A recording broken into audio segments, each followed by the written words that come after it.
Hello everybody, today we will discuss about the coefficients of, or you can say as Einstein coefficients for laser. इसके बारे में हम पढ़ेंगे और इसके अंदर हम पढ़ेंगे आपका Einstein coefficient of absorption, Einstein coefficient of spontaneous emission और इसके बारे में जो है spontaneous coefficient of emission इसके बारे में पढ़ेंगे और इनका रिलेशन पढ़ेंगे। ये बहुत इंपॉर्टेंट टॉपिक्स है रिगार्डिंग विद द लेज़र। जब भी हम लेज़र पढ़ते हैं तो इसका रिलेशन हम पढ़ते हैं और इसका यूज़ करना पढ़ते हैं और इसके थ्रू हम बताते हैं कि भाई कितना स्टिमुलेट हो रहा है कितना नहीं हो रहा है। तो इसका रिलेशन हम पढ़ेंगे वो इस तरीके से है। यहाँ आप देखेंगे कि दो लेवल हैं E1 एंड E2 और E1 जो है वो ग्राउंड स्टेट है और E2 जो है वो एक्साइटेड स्टेट है और इसके बीच में जो आंसर कोफिशिएंट हम कैलकुलेट करेंगे वो इस तरीके से है। यहाँ पर हम इंसिडेंट जो है फोटॉन्स रेडिएट कराएंगे, लाइट रेडिएशन, और ये एटम जो है जंप करके एक्साइटेड स्टेट में पहुँच जाएंगे। इसका रिगार्डिंग फार्मूला जो हम यूज़ करते हैं वो इस तरीके से है। Let us consider that there is two states 1 and 2 that I've already discussed, and these are having their energy E1 and E2. So the rate of absorption, that is R12, is proportional to the following factor. That means in energy density of the incident radiation and the number of atoms in a ground state, that is N. When we correlate them, that will R12 is proportional to N1 rho V. We eliminate this proportional sign, B12 will come N1 rho V, where B1 is Einstein coefficient of absorption, it is there. यहाँ आप देखेंगे जो rate of absorption है जो laser में रहता है वो एनर्जी डेंसिटी जितनी इंसिडेंट रेडिएशन एब्जॉर्ब करनी है उससे प्रोपोर्शनल होता है और number of atoms in a ground state, कितने हैं ग्राउंड स्टेट पे एटम।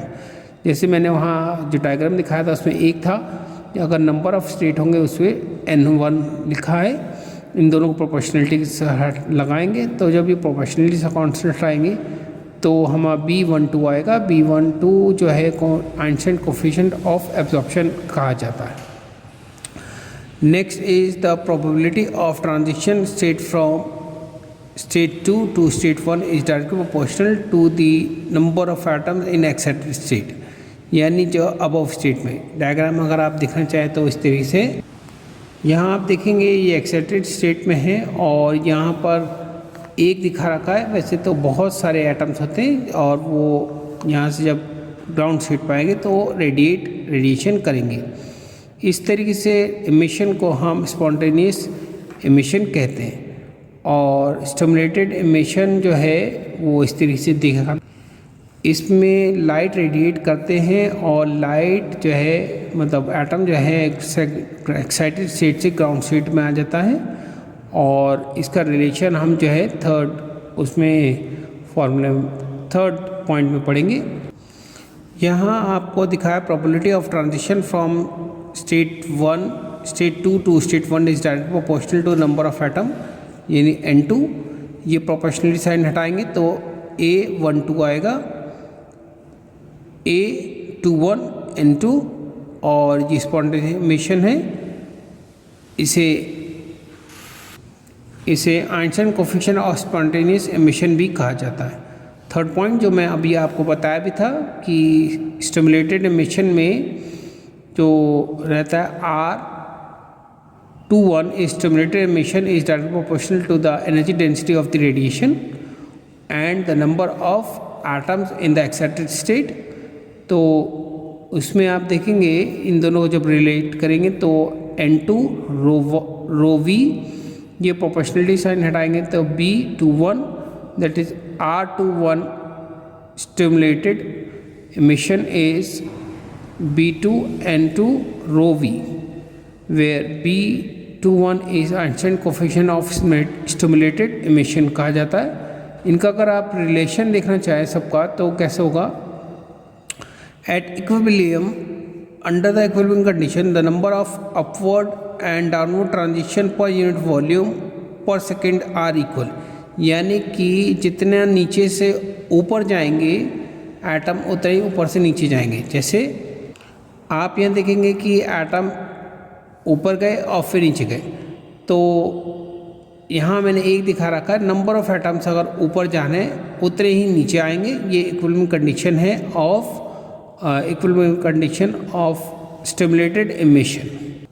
यहाँ देखेंगे rate of absorption is equal to rate of emission, ρ12 is equal to ρ21 spontaneous emission and stimulated emission. इनकी वैल्यू रख देंगे B12 N1 ρV2 A21 N2 B2 N2 ρV।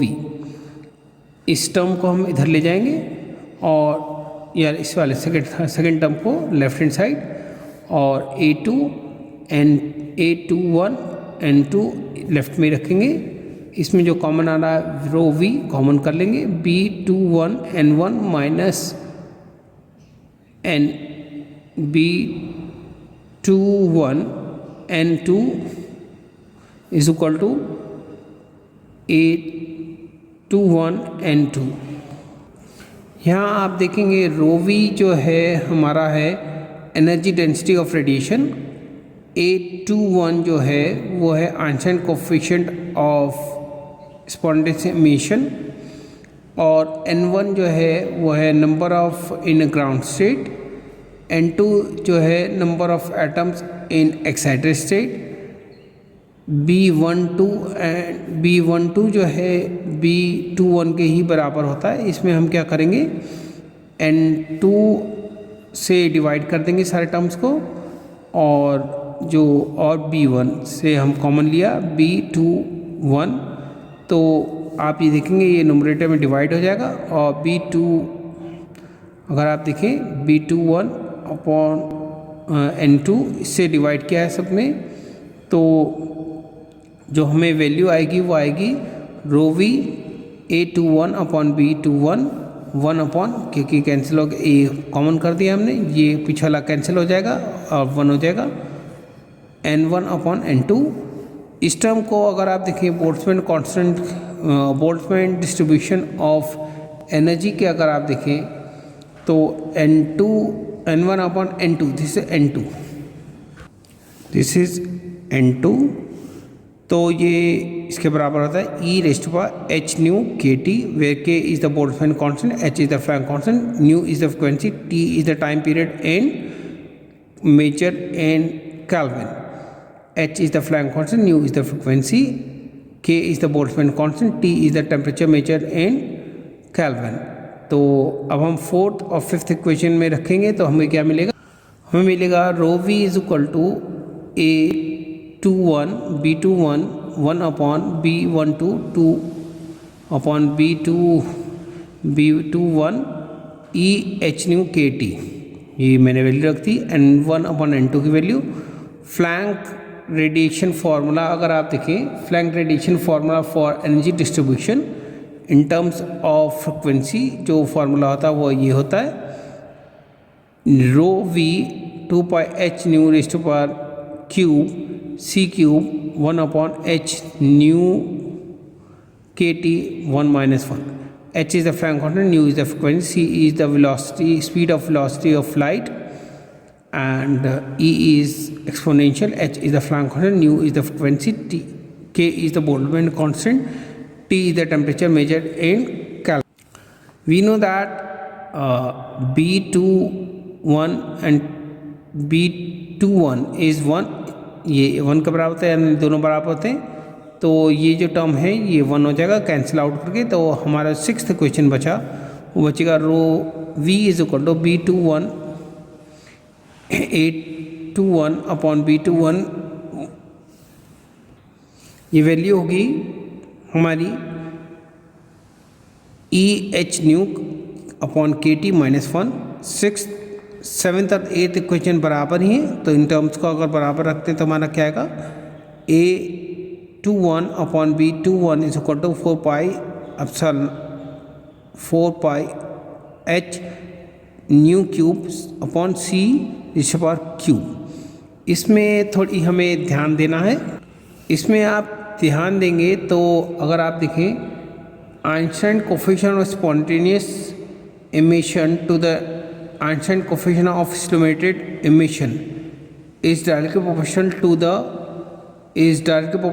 cube of the frequency। ये लिखा। अगर हम इस सब को हटा दें तो क्या मिलेगी वैल्यू? दैट मीन्स आप ये कह सकते हैं A21 B21 is directly proportional to the nu cube।